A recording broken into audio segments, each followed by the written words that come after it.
All right, great. So I dropped everybody's one-pagers and explanations of the housing element in the chat. And so we can now take 5 minutes for you to just read through them and let me know if you have any trouble accessing them at all. And I'll leave these questions up here while you're reading.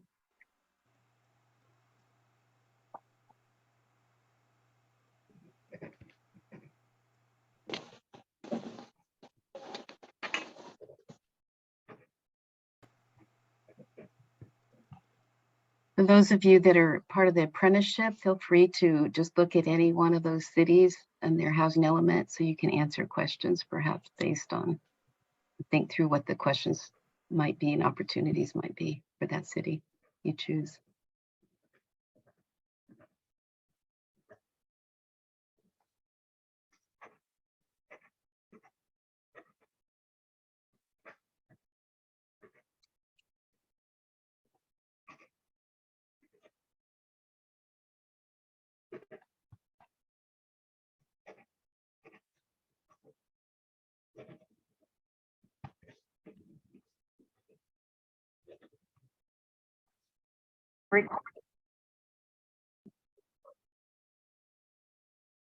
Did everybody find their housing element one-pagers?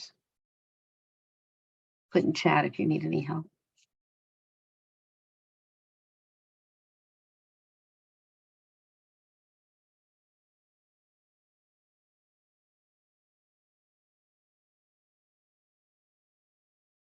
Could you explain 5th cycle, 6th cycle? What does that mean? Sure. So the 5th cycle was the housing element that I believe originated in 2013 and went through 2021. And the new 6th cycle is going from 2021 to 2029. So it's 2 different versions of a housing element. So the past and the present. Thank you. Mm-hmm. They're 8-year cycles, typically.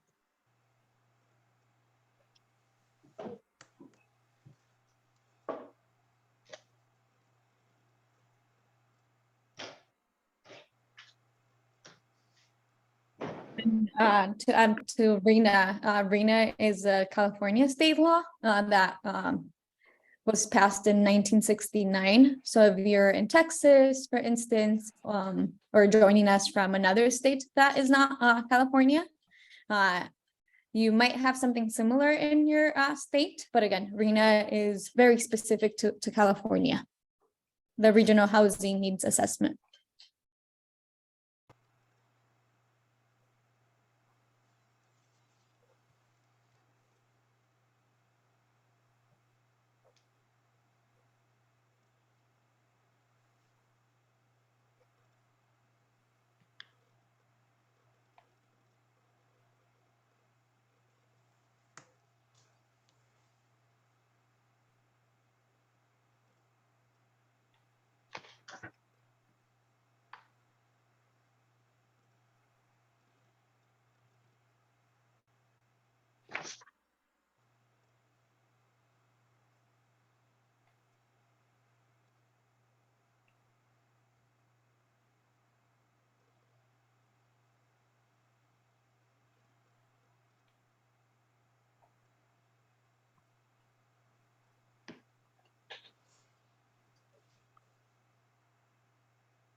Oops, there's Camelia wanting to come back in. So you have about a minute left to review these questions with your one-pager.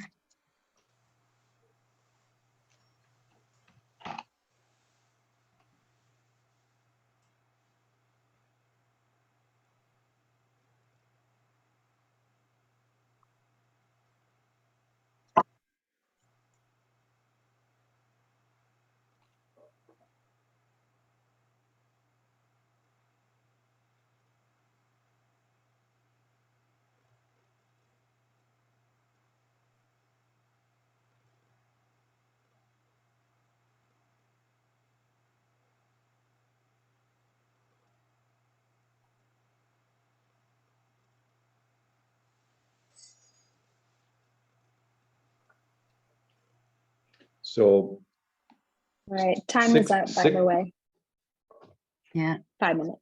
Mhm. so do you want to stop this share so we can see each other, Lucero, or do you want to keep it up? Yeah, so if we can keep it up, and then for now, these are the questions that we will be asking folks to respond to. And so for now, I'll basically be calling on a congregation, and if a representative would like to respond, and then the others who are in this call can respond in the chat, as we won't have the opportunity sadly to hear from everyone. But as of now, these are the questions that we will be reviewing. What opportunities do you see? What was surprising when reviewing your housing element? What did you learn about your city? For example, about your demographics that make up your community? How would you measure your city's RENA progress? What patterns do you see for your city? What questions do you have about your city? And so as of now, I'd love to invite someone from a representative from Claremont UMC to discuss what opportunities do you see after reviewing your housing element one pager. And then again, the rest can include your responses in the chat.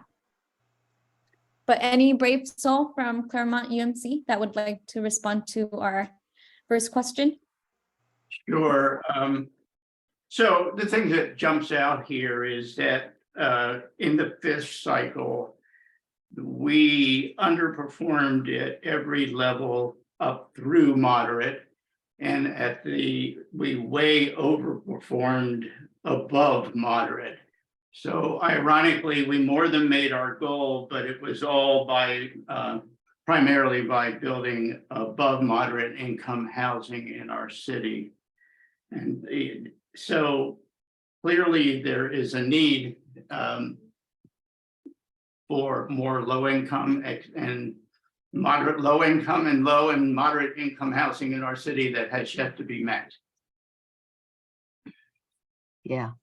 I think the other thing that's surprising, and just maybe this is a little bit later on, but when I look at the expectation for the sixth cycle, it is almost 500% larger in total than for the fifth cycle. And so that doesn't seem like that's going to be a local issue. That seems like that must be driven by something else, because if you would talk to a typical Claremonter, they would say, oh, we're pretty built out. And so why did we need to go from having 400 houses to needing to have 1,800 houses built in our city? That's a curiosity question to me. Thank you, Bob. Can we hear from perhaps St. Andrew's Lutheran Church? What did you learn about your city in terms of like demographics? And then others, please, are welcome to include your responses in the chat.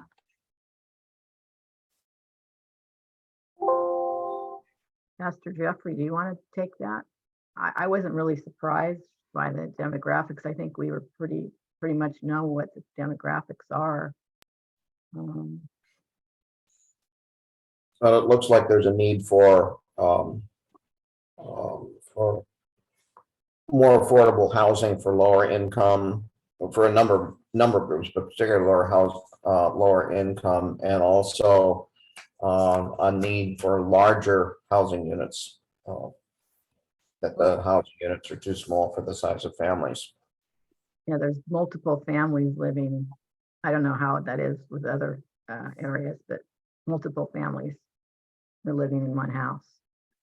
Grandmas, lots of grandmas and grandpas. Families are living with grandmas and grandpas. We used to have a preschool on our campus years ago, and one of the reasons we stopped was because a lot of the kids, the grandmas and grandpas take care of the kids, probably because they live with them, a lot of them. So definitely need bigger houses. Thank you, Pastor, and thank you, Suzanne. Can we perhaps hear from, and we have about 2 more minutes left. So again, please feel free to also integrate your responses in the chat. But perhaps can we hear from Chatsworth Housing Element about your basically the progress that you're seeing. How would you measure your city's RENA? Hi, I was just typing in the chat that I had a 377-page document on LA's general plan for housing in the next 10 years. And so wasn't able to kind of identify Chatsworth in it. I know that our LA city representative is very much against any form of housing elements and has fought, well, tooth and nail against some of the developments going on here. And so I see that as an opportunity to fill out the idea of, going against that, what I would call a societal evil. And it's not surprising considering the fact that he lives in the area in the nearby city of Porter Ranch. And so there's a general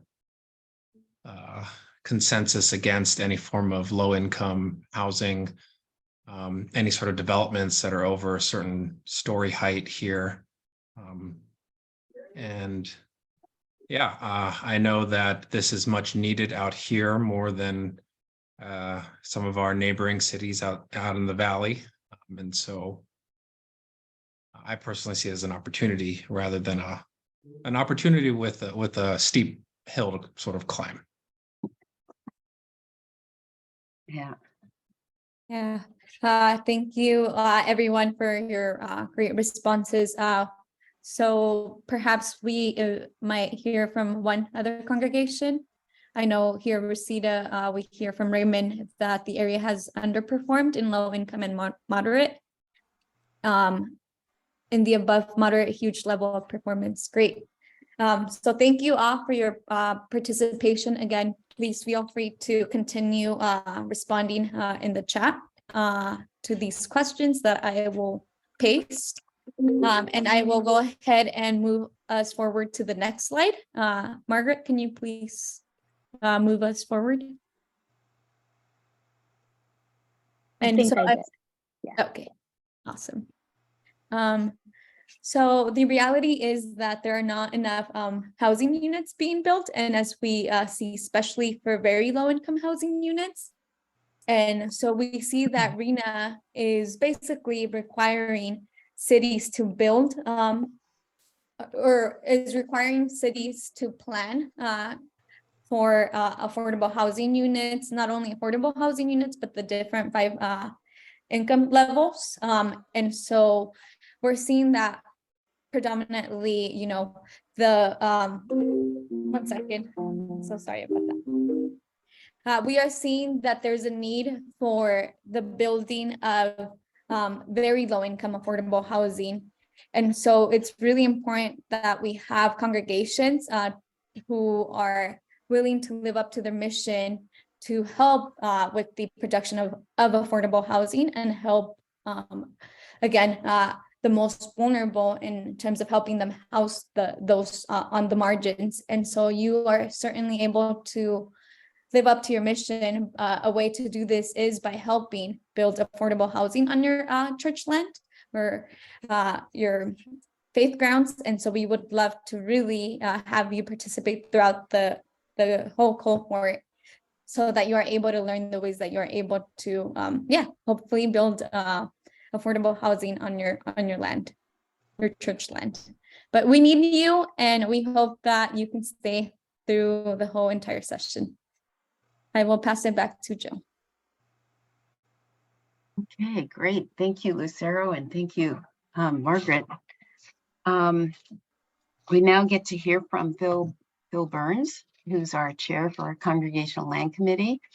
And he's going to kick us off with a discussion on some questions that we have in the intake form. Our hope is that you'll have a lot of those questions for the intake form for each of your churches finished by the end of this 4 sessions. So Phil, why don't you go ahead and introduce some of the questions you could start working on now. Great. So yeah, as we as we discussed at our first session, the intake form is really the application for the services that we will provide after this cohort.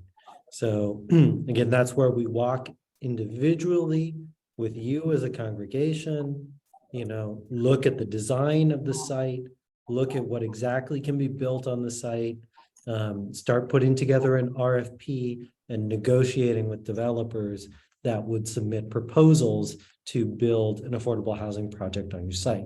So to kick all of that off, right? I think we said it was by June 9th. So that's 3 weeks after the conclusion of this cohort. We would like to see everyone have their intake forms completed. So here's an example intake form. This is just a generic one, but each of you has your own. There's a link to it that was provided at the first session, and I think maybe Margaret can send around those links again for each congregation.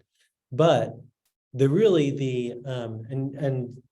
think we saw a little bit of these during our first session, but there's roughly 12 questions, and question number 2, I think question number 1 and number 2 are really the focus.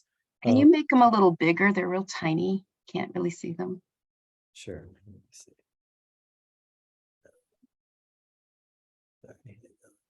I always forget how to do the zoom here. There it is. That's better. Thanks. Okay, so question number 1 is to describe the mission and the personality of your church, providing mission and vision statements. And what activities are life-giving to your congregation? So many of you are engaged in activities of service, right? And whether that's homework help, right? And maybe that means, hey, you have a love for children. And wouldn't it be great to have families with children living in affordable housing on your development? Or you provide food to the homeless. And so you feel a call to, to provide housing for those who are on the streets today. Think about what is life-giving to your congregation and what your calling might be. And that relates to number 2 then, right? The questions that we asked earlier. How well do you know the neighborhood? Did you talk to anybody this week? And what is your sense of the biggest needs of the neighborhood? Related to the housing sphere, we just presented, some of that information in the housing element is relevant to that. But of course, you'll have a much more on the ground knowledge. So I want to see who here has the link to their intake form. I think I can see all of you here. Can I see you with some hands or some nodding of heads? Who there has it?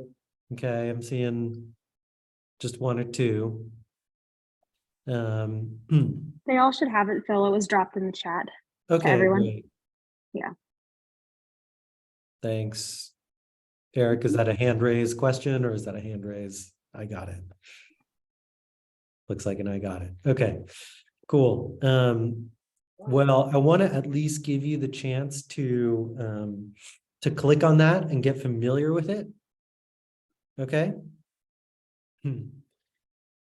So let's give just a minute for everybody to find that and click on that link or scan that QR code if you've got the sheet of paper from the first session, and make sure that you can access that.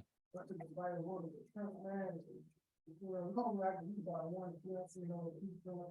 right. We probably don't have time for everybody to fill it out right now, but we hope that you'll fill that out after this session. Okay, so you can get a little jump start on completing the entire take form / application. Wonderful. All right. If any of you have any more questions related to that, go ahead and put that in the chat. I, at this point, am going to move on to our next little thing, which is also a little bit of recap from our first session, which is a quiz about the presentation that I gave related to zoning and planning, housing policy history. And I know that you all had an extremely easy time hearing me in that very echoey chamber. So super kudos to those of you who can get this, who can get these questions right. So let me restart my share here, and then we're going to jump into this quiz. Okay. Great. All righty. So, question number 1. When was single-family zoning first introduced? In ancient Corinth, in the 18th century, 19th century, or 20th century? Who wants to take that one? If you're too shy, you can type it in the chat. Probably was ancient Corinth. Yeah. Well, you remember that Paul scolded the Corinthians for their, not sharing, right? And treating the wealthy and the poor differently. So, no, you're right. It wasn't ancient Corinth. All right. Who wants to answer the question? How about the 20th century? All right. Who here thinks it's the 20th century? Yep. Okay. So it was the 20th century. It was actually started in Berkeley, California in the 1910s. And that, of course, means that the great majority of our history of building cities, did not include zoning of any type, actually, much less single family zoning. All right. Question number 2. Redlining was the practice of not giving mortgage financing to white home buyers within certain areas because they had significant or growing minority populations, or in many cases, not giving mortgage financing to any home buyers. All right. Ed, looks like you're saying false. You want to explain? The African American home buyers. Yeah, it was African American home buyers. Well, it was actually to anyone. So if I was, let's say I was a white home buyer and I lived in an area that was mixed race neighborhood, the federal government would not give me a mortgage to stay in that neighborhood. They would require that I move out. So you're right, it was to African American home buyers and all kinds of minority home buyers. And because of many other policies, those were the only places where minorities could buy, right? But if I was a white home buyer, I was also not going to be given a mortgage in that area. And I would be basically forced, or subsidized, right, to move out to a white only neighborhood. But good. I love that. So the answer is true. Question number 3. What percentage of new developments in Los Angeles in 1940 included racially restrictive covenants? That is, contracts or covenants in your deed that would not allow a homeowner to sell to a member of any minority group. 20, 40, 60, or 80%. Wants to guess? I think I remember that being pretty high as 80. Yeah, you're correct. Thank you, Kim. 80%. 80% required, had racially restrictive covenants. Question number 4. Most areas that were redlined in the 1930s then became integrated in the 1960s when housing discrimination was ruled illegal? True or false?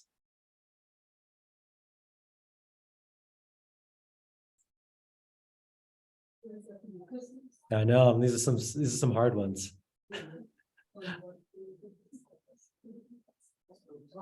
Hmm.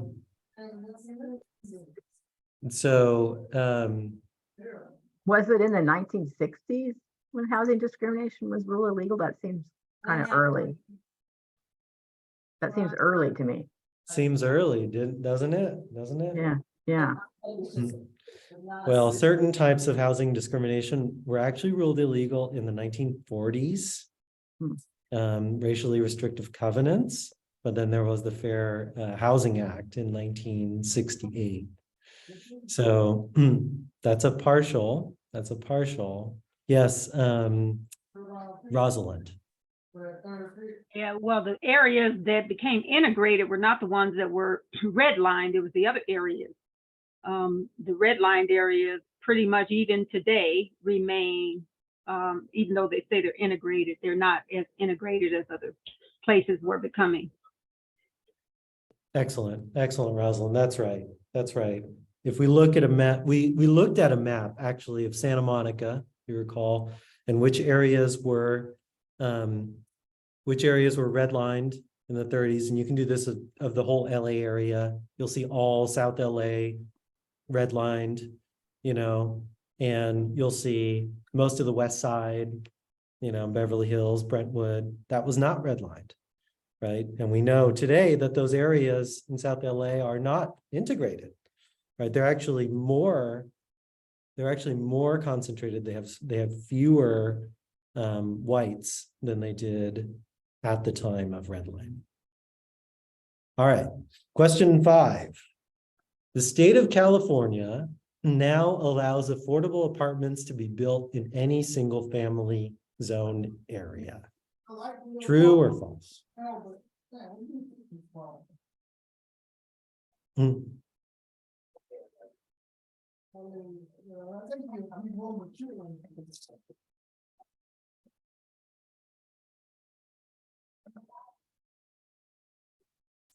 (50-50). False. I guess false. Yep, it is indeed false. So lots of state policies right now trying to increase more housing over the past few years. However, this is not one of them. And this is why your zoning matters so much, right? And we talked about some of you are going to have an easy time trying, let's not call it easy, but an easier time building affordable housing, and others of you are going to have it much more difficult, because if you're zoned single family, you can under state law now build accessory dwelling units, ADUs, or back houses to single family homes. You can split a single family lot into 2 lots, but build an apartment building, you cannot. Whether affordable or market rate, you cannot. All right, I tricked you all. One more question, bonus question. The zoning of my congregational property is A, agricultural, B, single family residential, C, multifamily residential, D, commercial, not allowing multifamily housing, E, commercial or mixed use, allowing multifamily housing. Obviously, you all have different answers to this, but I want to make sure you all understood from our discussions. What is your zoning? And just get a couple of people to shout out real quick. Ours is mixed. Yep, it is mixed. That's right. Others? Bill, can you give us an update on where we stand with faith-based organizations having exemptions to the zoning laws? Yes, excellent question. There is the bill that is going through the Assembly and the Senate is called SB 4. That bill would override your local zoning to not in everything, but the basic idea is that it would override local zoning, and it would give every religious congregation that meets certain criteria, most of you would probably meet that criteria, the opportunity to build affordable housing at approximately 30 units to the acre, if you do not have that ability today. So that bill made it out of its second committee last week. So that's excellent. It's now going to appropriations.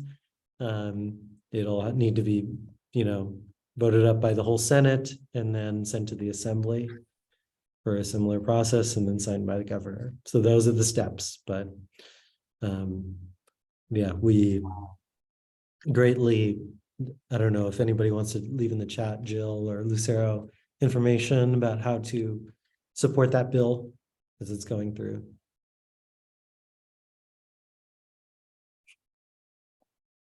All right. Yeah, I just want to say that I think it would take me a little time to just put it right now in chat, but I'm going to be emailing you all. Some of you are living in areas that would be extremely helpful to talk to your assemblyman and encourage them to support this bill. And so I'll be giving you information, and I hope you can look at that email and respond. But yeah, thank you for mentioning that, Bill. It's really important to make it possible for y'all. Some of you have the right zoning already, but not everyone. Great. All right. Well, I think most of you do probably have that information, and please feel free to message me if you didn't get it. Yes, Martha.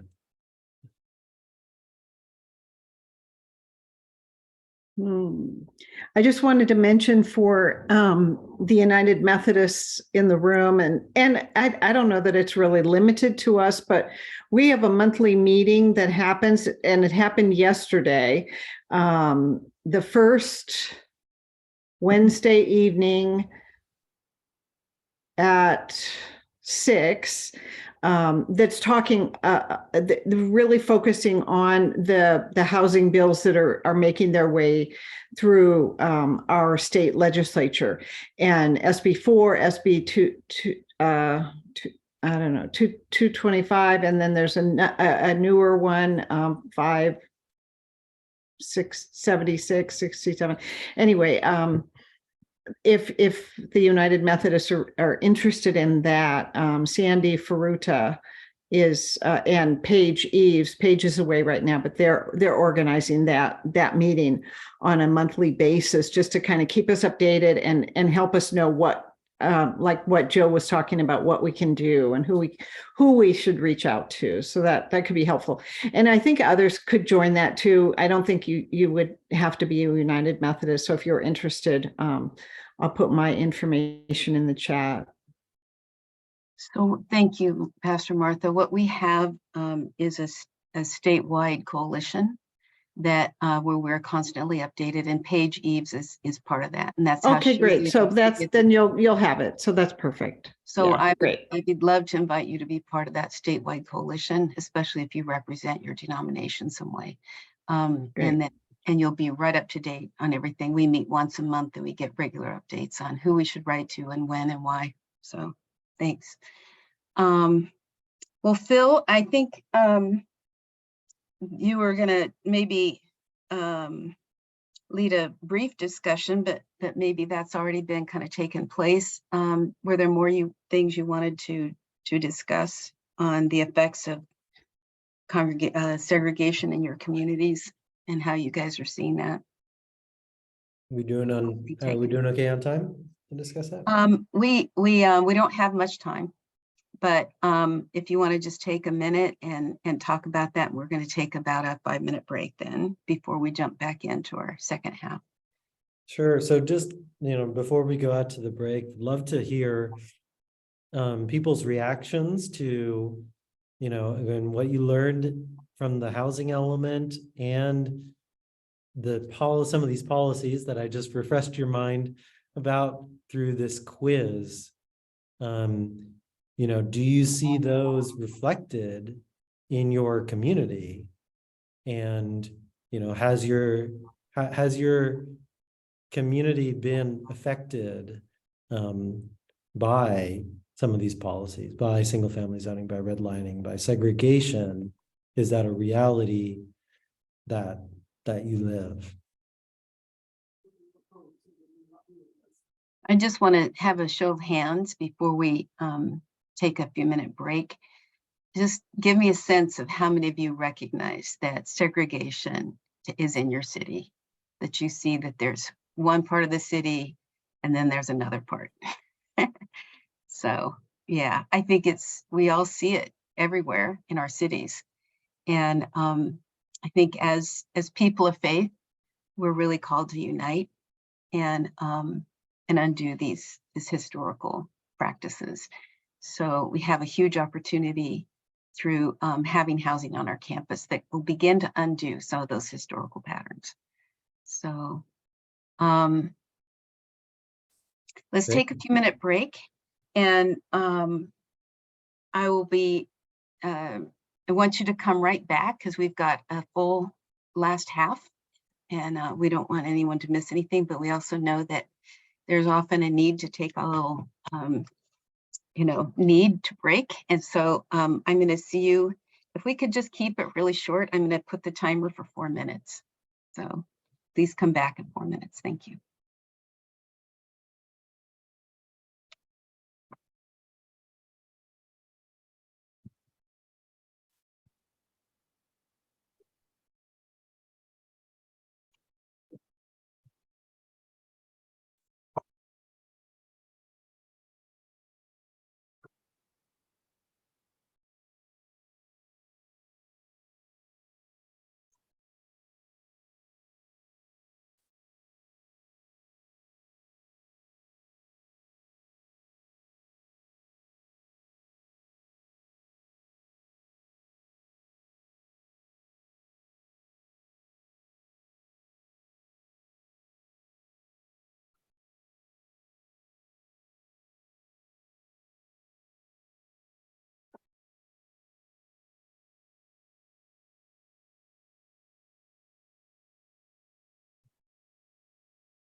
Okay, we've got about 50 seconds left. And while we're all waiting for everyone to return, any other thoughts on segregation in your communities and ways that has hurt your city? Hurt our churches?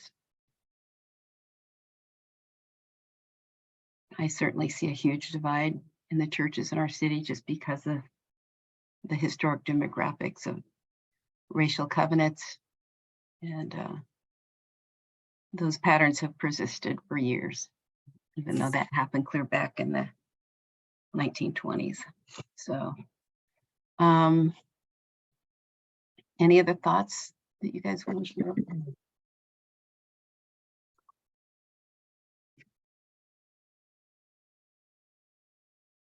I'd love to hear by chat or sometime to hear how you guys see that segregation is playing out in your cities and how it's hurting at every level. It affects health outcomes, it affects school outcomes, education outcomes, it affects pretty much every area of our life in looking at racial justice and inequities and it often starts with housing and housing patterns that have created the divisions in our cities.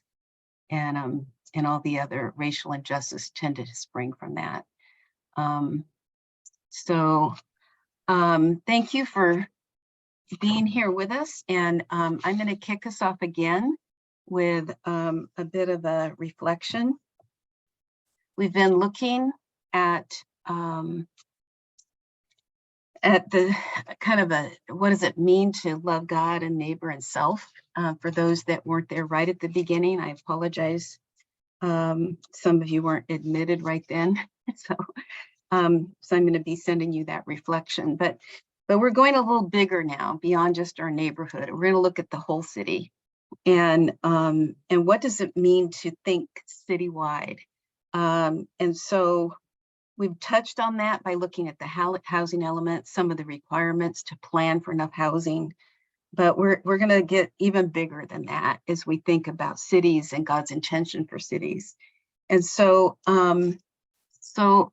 let me just jump right in here. And I want to mention, some of you might be familiar with the Christian Community Development Association. I've been part of that, a nationwide network of churches caring about developing their communities. And I've been part of that network for over 30 years. I've done a lot of workshops, and I've had the privilege of meeting some amazing people. One of them is Jember Tefara. She's from Addis Ababa, Ethiopia. And her husband was the mayor of her city. And there was a coup that overthrew the Emperor Haile Selassie and landed her husband in prison. And for 3 years, she brought meals to him every day in prison. And then she was put in prison with 150 other women, and they hated her because of her privilege. Upon release, she went to England. She got a master's in community development and then came back, and she mobilized 40,000 inner city people to provide housing, schools, jobs, sewers, toilets, baby clinics, well baby clinics, and on and on. She truly became the conscience of the city. And it's amazing to think that one person could make such a huge difference through the eyes of amazing love and faith. And so there's many Jembers around the world that God has appointed to transform our cities. Approximately 60% of the world's population will be in cities by 2030. And we're projecting another, 60% that the world by 1930, the global population is projected to rise by 60%. That's huge. So the world is moving to cities, and we need to be ready. We need to be welcoming of all kinds of people. And that means to not practice exclusion, and to reject, as I heard the gentleman from Chatsworth, to reject this notion that affordable housing is not needed and wanted in our city. We need to show hospitality by demonstrating inclusive practices in our cities and in our own congregations as well. There's over 300 cities and towns that are mentioned in the Bible. Jericho is the oldest, and Nineveh is probably the biggest. But Sodom is perhaps the most famous for its sex and violence. And so the question was posed, you know, can a few righteous people save this city of Sodom? And it just took the presence of a few righteous people to save the city of Addis Ababa. In Isaiah 59, it says that the Lord looked, and there was no one to intervene at that time in history when the Lord was looking. But God used Abraham to intervene in Sodom and negotiated. And it was clear that if there had been a few righteous people and faithful people, that city would have been saved. So God called prophets to speak to leaders and nations and cities. And these advocates took risk by standing on the side of the most vulnerable. At the center of every prophetic message is the widow and the orphan. And Jesus lists the most vulnerable in the center of every parable. So this is where our organization that I'm part of, Making Housing and Community Happen, we've been doing standing on the side of those most vulnerable for 23 years. We've been advocating at the city level. We didn't even have a housing department. We advocated for that and got it. As a result, we've greatly increased the number of people that have been housed that were on our streets. A 56% drop in our homeless counts in the last 10 years. We have a wonderful Christian director of our housing department who is very committed to ending homelessness. We still have a long ways to go, but and we're slowly making our way toward ending homelessness. We had a tenant protection ordinance in our city that was really only protecting landlords, so we got that changed. We crafted and passed an inclusionary ordinance that today sets aside 20% of all new housing to be affordable, and that's produced over 590 affordable apartments embedded into a luxury complex at no cost to the city or to the developer, and has put over $26 million into our city's affordable housing trust fund. And then that money's been leveraged to produce another over 600 units of affordable apartments. So it's a very strong policy that we had the privilege of helping to craft and pass in our city. Earlier, there was a discussion about ADUs and the importance of those in our city. And so now we have, our city was very resistant to ADUs. And so we went to the state, got involved at the state level, and they made it possible anywhere in the state for someone to have an ADU, no matter their property sizes. So churches today that are approaching us for technical support, so many of the churches that have come to us just don't have the right zoning. So we had a 2.5-year campaign to rezone religious land. And we got a partial win to do this, but that's why we're going to the state now to try to help churches statewide. Sometimes in all these planning meetings for these different initiatives we've gotten passed over the years and projects we've gotten passed, we may have just 3 to 10 people. That's really all it took. But then hundreds of people showed up at public meetings when we needed it. God is asking just for a few righteous people, and but Sodom didn't have enough people. Not enough people were found to save that city. Jesus challenged cities. He has expectations of cities that they rise to a level of righteousness. He spoke to cities. He spoke in Matthew 11 and Luke 21. He said, "Woe to you, Chorazin, woe to you, Bethsaida." It was their disbelief that prevented them from doing this righteous work of God.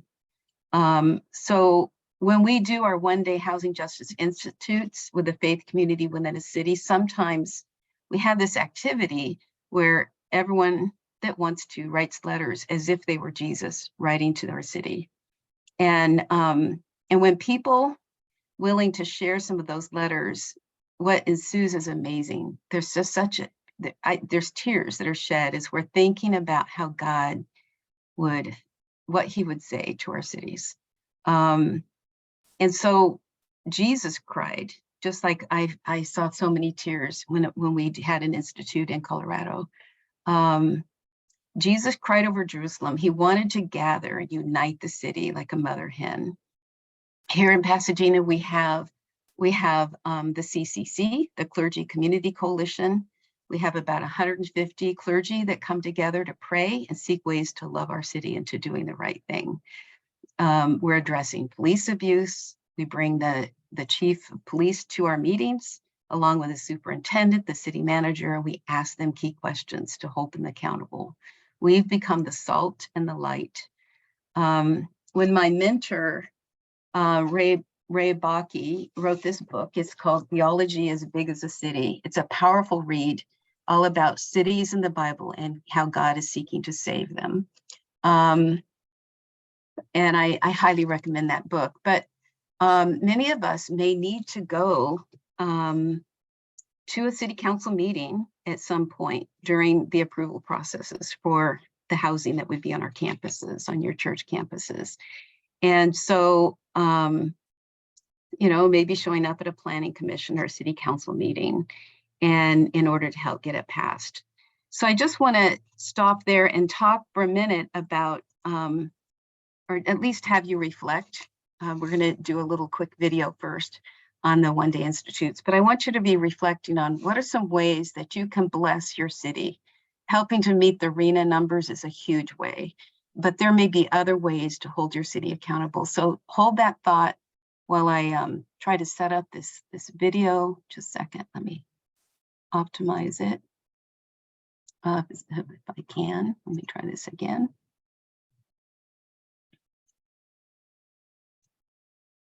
Hopefully that will work.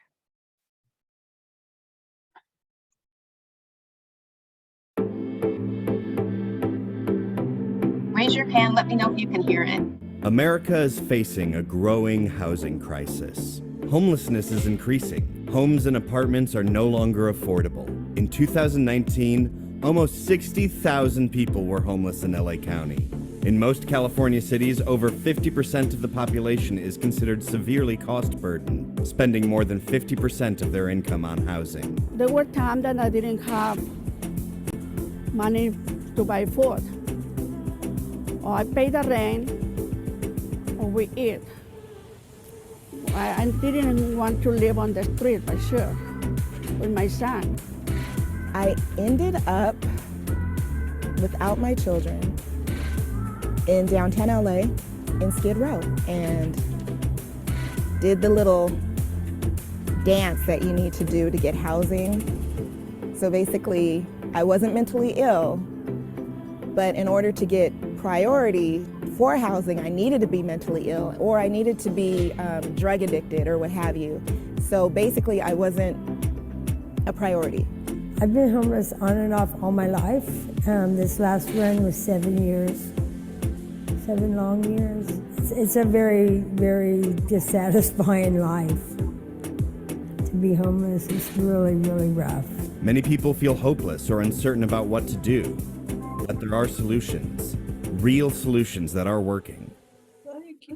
Our team has helped pass an inclusionary housing ordinance that from 2001 to 2019 has either built or preserved over 1,000 affordable units. 4 permanent supportive housing complexes in Pasadena have ended homelessness for hundreds of those experiencing it. Since 2017, when our team helped to make it possible to again build back houses, 40 accessory dwelling units have been created by single-family homeowners. And there are many more solutions. Community land trusts, duplexes, triplexes, vacancy laws, tenant protections, multifamily housing, zoning for tiny homes.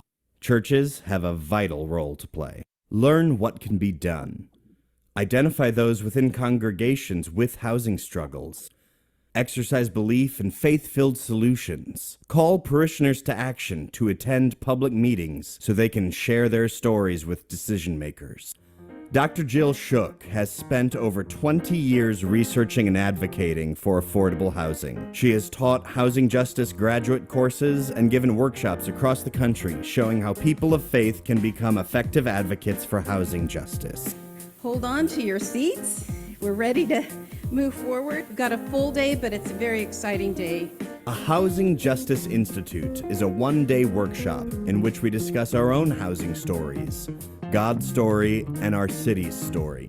We play the unjust housing policy game to learn the story of affordable housing in the U.S. for the past 100 years, factors that have caused today's crisis, and what we have learned that works. It doesn't make sense for us to, on the one hand, build new affordable housing, and on the other hand, lose the existing affordable housing. So we have to do both. We look at what churches are doing to build affordable housing, the development process, best practices to end homelessness, a practical theology of land use, and advocacy. We tailor each institute to the needs of the community and what it takes to mobilize people of faith to do housing justice. For me, the deep passion comes from the Christian value and call of hospitality. The matter of housing is a biblical, spiritual issue, and it's something that we must be concerned about on all levels, really, if we consider ourselves to be lovers of God. For me, the heart of it was, as a Christian, was the mandate, and it was throughout Scripture the use of land, God talking about land and the use and stewardship of land, about loving your neighbor as yourself. And this workshop has some really key points on helping us to learn to live out our faith in really practical ways that are impactful. Oh, I learned a lot today. But more importantly, I was reminded of the importance of mobilizing, of just doing community activism, and that you can't do things by yourself. And that's where we're the most powerful, not individually, but as a group of people. It's a really blessing to have places like this where people who are living on the street because they don't have the money to pay the full rent can find places like this available. When I saw the place, when I walked into it, I really felt like God was saying, yes, that's what this place has been. It's been a place of healing and peace. Hallelujah. Thank you, Jesus.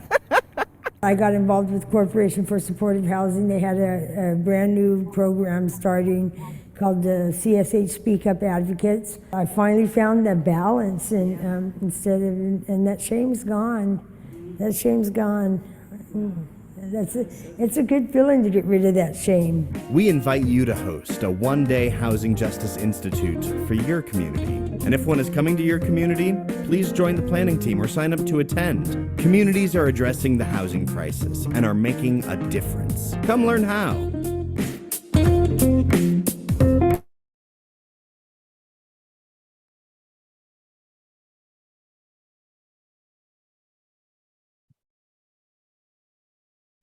So let me get back here. So that's a kind of my reflection thinking about citywide, but we wanted to go kind of narrow to the neighborhood level and then kind of bigger to the city. And then after this, we'll be looking at, you saw in this video some of the different housing types. So I'm really excited to have Maura and Bill present again, talking about how do we want our cities to look? You know, the only way that we can truly address the housing crisis is to change the skyline. You know, that we're going to have to go up in places. And so keep that in mind as we have this next session with Bill and Maura. Take it away, please. Great. So the theme tying all these things together, today is what do our cities need, and how can affordable housing on our church campuses, meet those needs, right? And also meet the mission of the congregation. Next session, we're going to talk more about the business terms, but let's talk a little bit about what affordable housing is, who it serves, who you can serve with your development, and what that could look like from a broad perspective. Okay. So what makes affordable housing affordable? Well, as we all know, the rent is too damn high, as they say, right? And affordable housing lowers the rent to mitigate the burden that renters feel in the renters have in having to pay for it. Now, affordable housing offers housing to people in different income brackets based on AMI, that is area median income. And affordable housing is not something that generally is just affordable because, hey, I like this guy that lives with me, that lives in my property. I'm going to charge him a little bit less. No, affordable housing is secured by covenants. Again, that word, not restrictive covenants, but covenants, affordability covenants that limit the rent. This is what Rent Cafe says the average rent is in LA right now. For how much space? 788 square feet. Okay. How many of you are paying that much for your rent or your mortgage? I hope not many, but imagine if you were. Okay, and some of you are. The vast majority of apartments over $2,000 a month currently. What meets the definition of being cost burdened? Paying more than 30% of your gross household income on housing. Okay, that is the standard that the Department of Housing and Urban Development thinks that in order to be able to meet all the other needs we have in our life, we need to only spend 30% of our income on housing. And we find that in LA County, over half of residents in general are renters, okay? And over half of renters are rent burdened, paying more than 30%. Indeed, 29% of all households are considered severely rent burdened because they're paying more than 50% of their income on rent. You probably know somebody in your life that is severely rent burdened. And you probably know that this makes doing all kinds of other things extremely stressful for them. And or maybe they have to work multiple jobs, or they can't do other things that you would otherwise want them to do. Okay, so really brief kind of technical dive we're going to do right now. AMI, again, there's that acronym, area median income. 100% of AMI, or just AMI, means what the average person, what the median person is making in your geographical area. Okay, so then that is the reference point that we use for household income categories to qualify for AMI. So, for example, here we see the income limits for LA County. The median income, the AMI, is $91,100 across all household sizes. But as we break this down into different number of people, the ranges go up and down a little bit. Now, there are definitions, I guess, for extremely low income. That's 30% of the median. Very low income, that's 50% of the median. And low income, that's 80% of the median. Moderate income, up to 120% of the median, or 120% AMI, etc. Okay, let's look at the low income. 80% of AMI for a household of 4 is actually $95,300. Now, I'm not going to ask you to raise your hand here, anybody that makes under $95,300 a year, but I'm betting, especially because there's pastors in this call, and we all know how pastors are paid, or rather, how they're not paid. that many of you probably qualify for this. I will tell you that I actually live in affordable housing because I qualify for this as well. So, what is your monthly housing cost? And or do you fit one of these categories? Maybe this can help. When people think of affordable housing, the image that pops into people's mind are people who are very, very poor.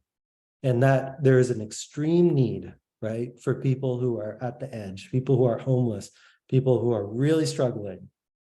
But so many of us actually need affordable housing to some degree.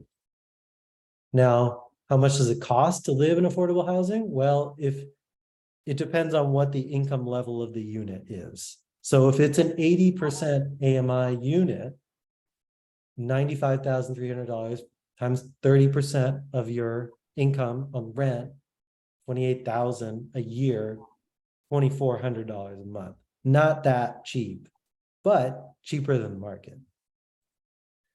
If you're very low income, 50%, $1,500 a month. This is, again, assuming a household of 4. Extremely low income, $900 a month. Okay. Now, what can, now, when we build an affordable housing development, the units in that development are covenanted to, they're covenanted to specific income levels.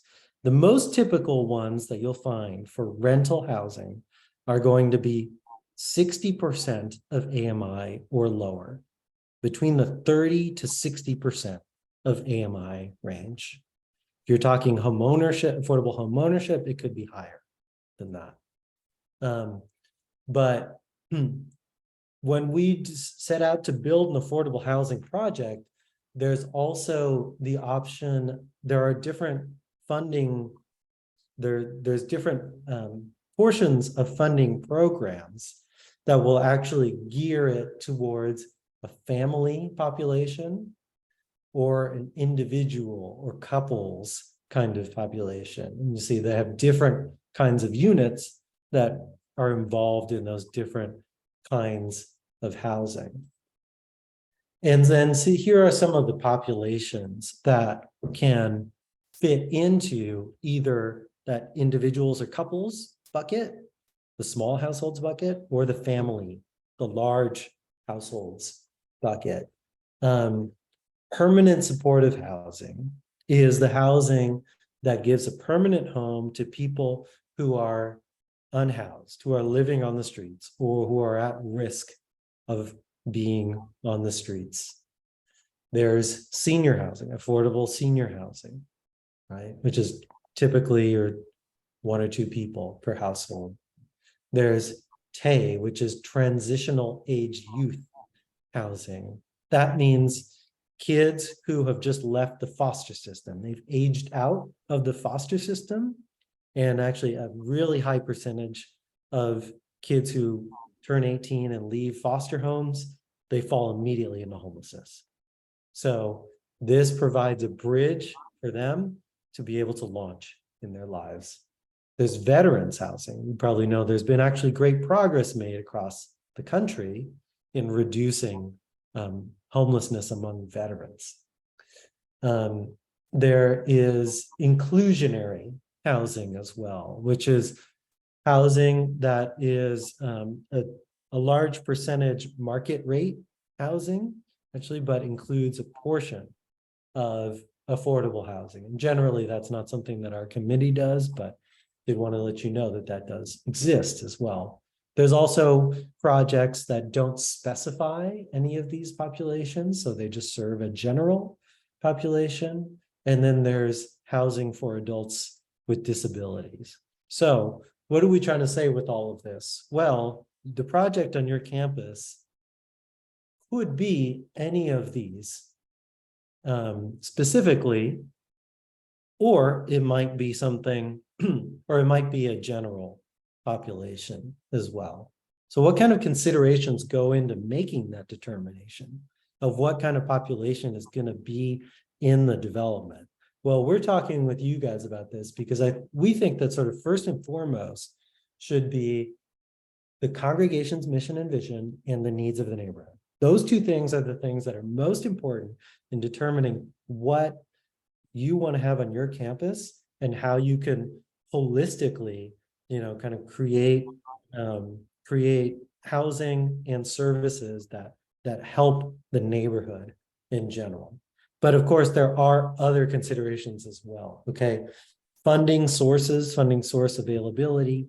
Andre can answer. Hugh is also on the line. They can answer much more detailed questions about how funding sources apply, and that'll be something that we work in, individually with each of you much later on in the process. There's also the site and the zoning. One just thing I do want to let you all know is that if your site can accommodate less than 50 units, you have a much different kind of project than a site that can accommodate more than 50 units. So if you're between 50 and 150 units, you're in the right range for what's called a low-income housing tax credit project. That's the most common type of affordable housing project that is for rental housing.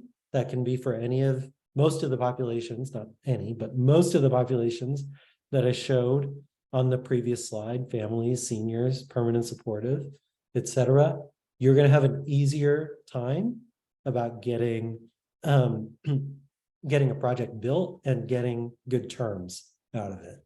If you're under 50 units, we're in a little bit of a different kind of ball game where we have to be more creative about funding sources and maybe more creative about population that can be served in that housing.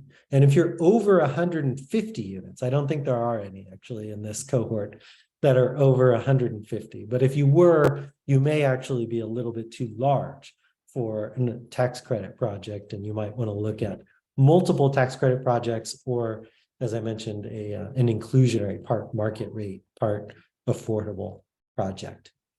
Parking is another major consideration for population because senior housing, permanent supportive require less parking than family housing, for example. City and developer input are going to go into that, and there can be other considerations as well.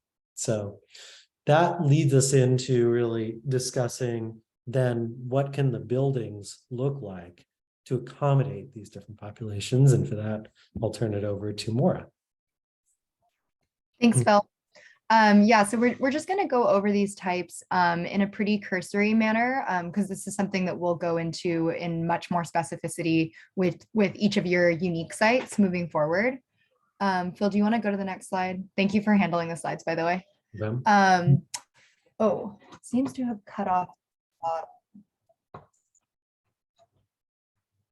If you'd like, I'm happy to stop sharing. You can share. No, it's perfect. This is good. Okay, so first we're just going to differentiate between an apartment type that, as Phil had already mentioned and sort of introduced to you, you would have an apartment style that has 3-bedroom units, 2-bedroom units, 1-bedroom units that could accommodate families and multiple people versus a type that is only serving individuals and couples.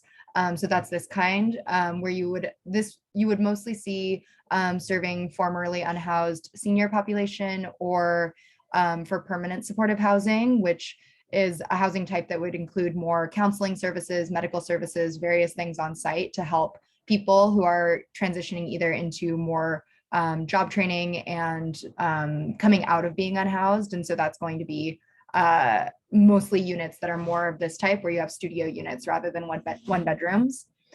Phil, do you want to go? Thanks.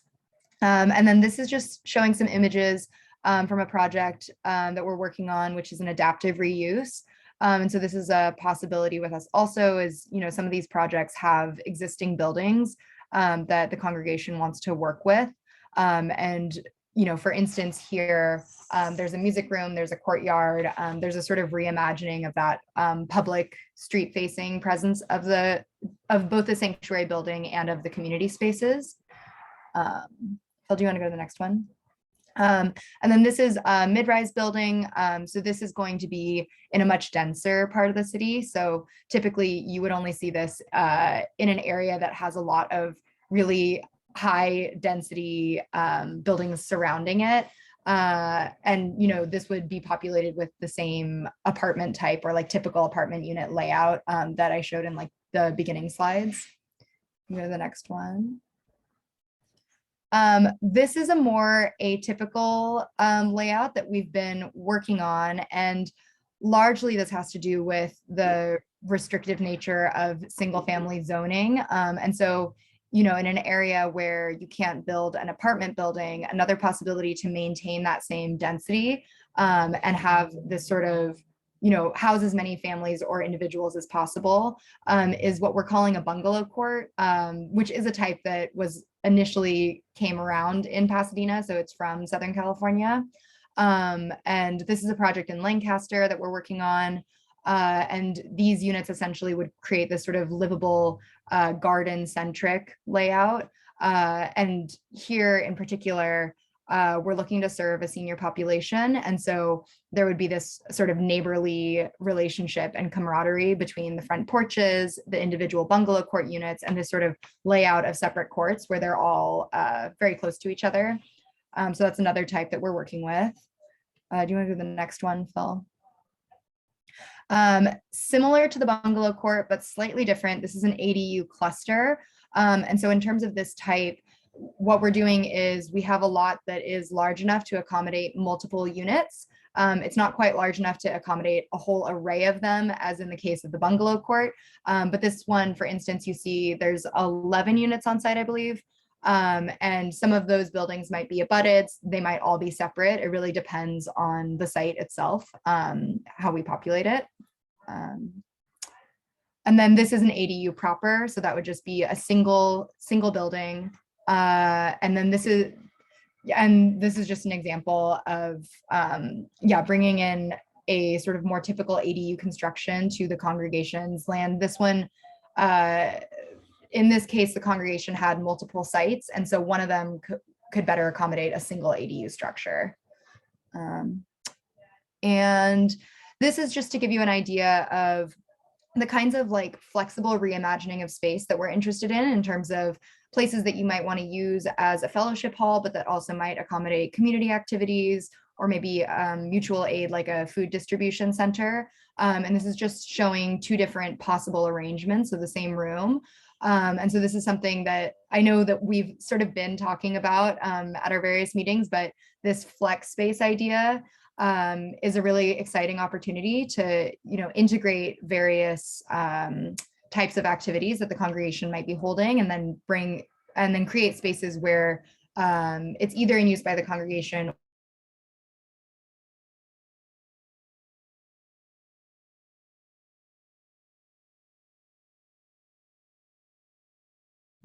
Mara? Very broad cursory look just to get you started thinking about different possibilities for your site. Good. Great. So this is excellent. Thank you, Maura, and thank you, Bill, for your presentations. I think there's some key thoughts that we want to reflect on for a minute before I kind of go over what some of the homework is for our next week when we meet again. What are you thinking right now? Maybe the type of housing and what would meet some of the bigger needs in your population? Do you have any initial thoughts on some of that at this point? And I think what Phil mentioned earlier, there may already be a natural, you may be working with children a lot, or you may already have a homeless outreach. Let's just share for a minute some of your thoughts around what kind of population seems attractive to your community and what might need for your community, and maybe some housing types.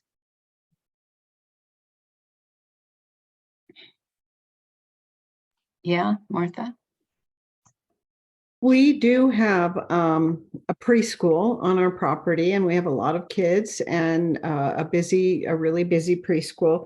And one of the members of our housing exploration group, who is also a preschool parent, she said, wouldn't it be great if we could have, families, maybe not only families, but if we could invite some families to be living in an apartment building on our front property. So I think we're probably thinking of an apartment building. I don't know if we could get to 50 units, but there was some excitement to say, oh, wouldn't that be wonderful if we had more kids in, the possibility of more families. And so they were excited about that. Thank you for sharing that. Yeah. So that seems like a natural, what you're already doing. Jill, I have a question. Yeah. Following up on Claremont. You reference the community's needs. Mm-hmm. And my sense is that the need for housing in Claremont may need to be expanded beyond Claremont. You follow me? Absolutely. It doesn't mean that there aren't people in Claremont that need housing, but I have a sense that we'll be looking beyond that. And what does that throw us into in terms of who selects? Well, it depends on your city's local preference policy. And typically when a city, in order to get the funding, usually a city has to put in some seed money. It's a certain amount, maybe $100,000. I forget how it calculates, but it's at least $1 million per project that the city often puts into the deal. And so when they've invested, they want to make sure it's people from their city that are getting housed. And so not every city is so kind of proprietary, I guess, over the housing in their community, but it's often the case. There's local preference policies as well. So in our city, we have a policy that says that 20% of the affordable housing has to go for those that have been displaced. So we got that changed because we want to address the African-American displacement that's been very severe in our city. And so we're grateful we got that in place. But after that, it's those who live and work in Pasadena, those who work here and live here, this kind of priorities going down. So it depends on the policies in your city. If you have a local preference policy and how your city would feel about accommodating people outside of your city, depending on the funding source and how much they're putting into the deal. I don't know if Andre White could probably answer that better than myself or someone else, but.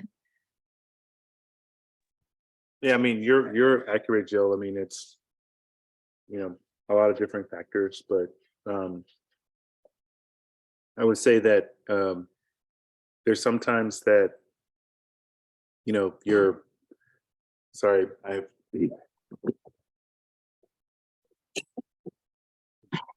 think we caught him. I'll just mention one thing while Andre's coming back, which is that local preference policies actually have to meet the Fair Housing Act.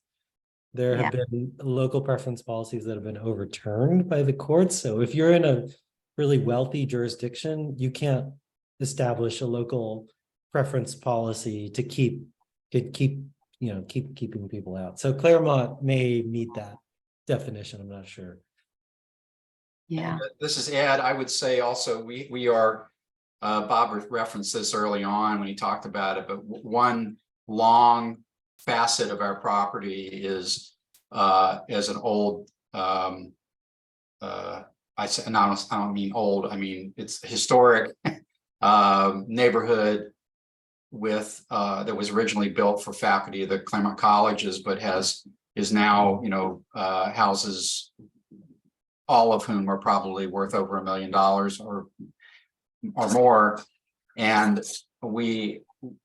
I personally expect a tremendous amount of pushback, regardless of where we site on our property. We have we've got about 7 acres, and even if we put it on the Foothill Road frontage, I think we're still going to hear people saying you're going to bring down my property values because you've got a big apartment building. Yeah. So it's a really good point that you're making. Thank you. Right now, our organization, Making Housing and Community Happen, is doing a whole campaign on dispelling myths of affordable housing. And so many of the fears of communities are really unfounded. The research shows that there's really no correlation between property values and affordable housing. And so, but we need to be equipped. And so if you want to, join us in some of these series of educational meetings to help dispel these myths so that you have the ability to speak with authority into your city. But that's why we spoke today about citywide, and the process of collecting other congregations and churches and coming together to counteract that strong voice, that NIMBYism. So we need to close out for today. I'm just going to give you, I wish we had more time to talk and field questions, and hopefully our next week we'll have a little more time for that. But what we'd like you to do to prepare for next week is to look at your homeless count. We want you to be able to come back equipped with a sense of how many people are experiencing homelessness in your city. We also want you to take time to learn a little more about the housing needs in your community, what population you might want to serve. These are questions that would be on your intake form as you're filling that out. And we just also want to find out if there's advocacy groups already in your city that you might be able to partner with. If there's an affordable housing advocacy group, they could be your best ally, to address some of the concerns you're talking about. And so I hope that's clear. Those 3 things we want you to look at. I'll be emailing that to you as well. But I hope you wrote those down. I can also put them in chat if you wish.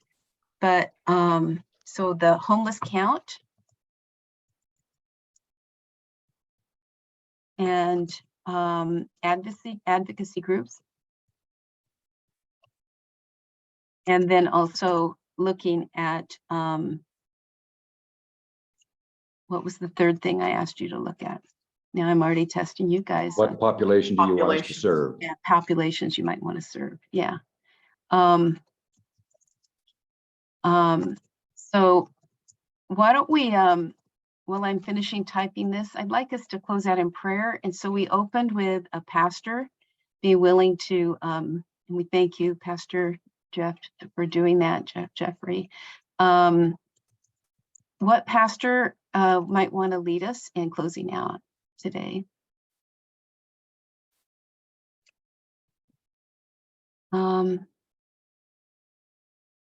You don't even have to be a pastor, but anyone is welcome to join in.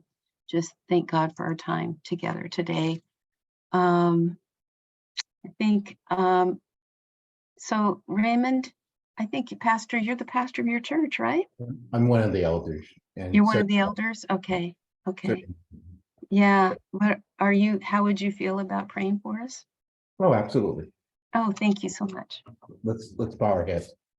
Father, it's again that we give you thanks, and certain, Father, recognizing your grace and your mercy, and Father, what you open our eyes to see. Father, we pray that as we dive deeper into understanding the needs of housing within our communities, Father, that you would allow us to see things the way you see them. And Father, that you would keep pressed upon our minds, Father, the love that you have for us and the love that you have called us, Father, to place on others. Father, we thank you. We look forward to the next time we meet. And Father, we ask your blessings upon this group. Father, as we seek to understand your will and your way. In Christ Jesus' name we're praying. Amen. Amen.